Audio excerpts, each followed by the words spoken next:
Hello, namaskar. This is Firstpost and you're watching Vantage with me, Palki Sharma.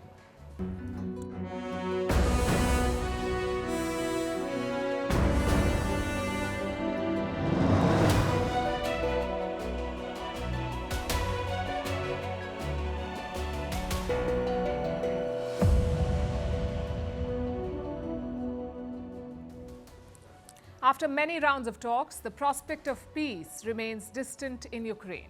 But that has not stopped Donald Trump from pushing for another deal.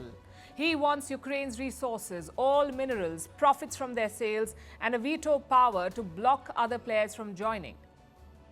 Will Volodymyr Zelensky agree to such a deal? Does he have a choice? We'll discuss that tonight. Meanwhile, America's oldest ally has declared the breakup. Canada says the old relationship is over. We'll tell you why. Also tracking the next battleground, Greenland, with US Vice President J.D. Vance visiting. Putin is flexing his military muscle and talking about control of the Arctic. In the other war, in Israel, a new report is doing the rounds. Will they move Gazans to Indonesia? How Xi Jinping is trying to woo top global CEOs amid tariff threats. How Myanmar is faring after an earthquake measuring 7.7 on the Richter scale. The pictures are quite dramatic and the scale of the devastation unclear. In Pakistan, Balochistan is on the boil again. Why America's allies are rethinking their F-35 supplies after Trump referred to a kill switch. And what's the new drug that turns human blood into mosquito poison? All this and more lined up. The headlines first. Nepal's police clash with pro-monarchy demonstrators. At least 2 people have been killed in the violence. Thousands of people gathered in Kathmandu demanding the restoration of the monarchy. The police fired tear gas and water cannons to disperse the protesters. A curfew has now been imposed in the area. In 2008, the Himalayan nation had abolished the monarchy.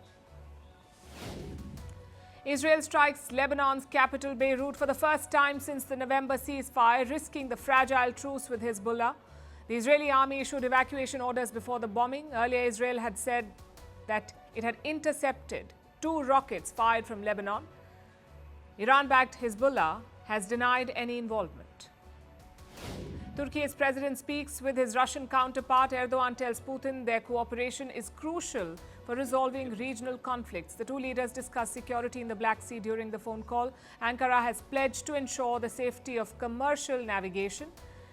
Erdogan and Putin also spoke about the situation in Syria.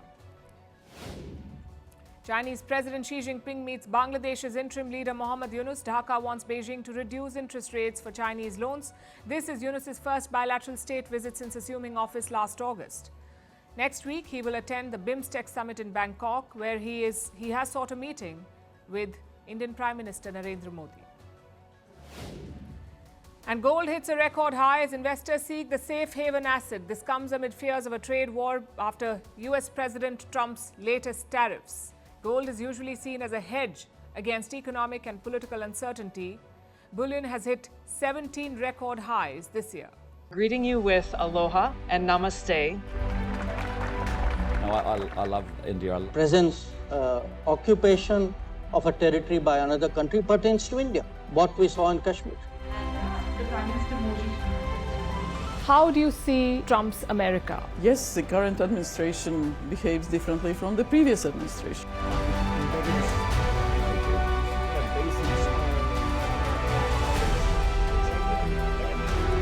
Are you saying that there are foreign powers who are trying to bring down the current government in Syria? Exactly. Bluntly, Iran, maybe Russia too. Prime Minister Modi committed to South-South, cooperation. Not over 50%. Is Ukraine prepared to pay the price for that peace? No compromises at the cost of territorial integrity and sovereignty.